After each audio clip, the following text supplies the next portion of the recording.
વડોદરા પોલીસને મોટી સફળતા મળી છે। તાંદલજા વિસ્તારમાં પીએસઆઈ બની તોડપાણી કરનાર ડુપ્લિકેટ પોલીસને ઝડપી પાડવામાં આવ્યો છે।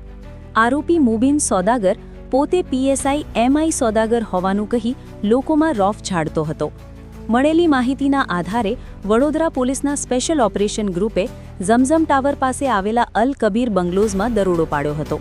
પોલીસે મુબીન સોદાગરના ઘરે તપાસ કરતા તેની પાસેથી ગુજરાત પોલીસનો uniform, name plate, cap, belt, bogus ID card, rubber stamp સહિતની ચીજો મળી આવી હતી। તેમજ 2 કારમાંથી પણ પોલીસને લગતા દસ્તાવેજો જપ્ત કરવામાં આવ્યા છે। પોલીસે આરોપી સામે ગુનો નોંધી વધુ તપાસ શરૂ કરી છે।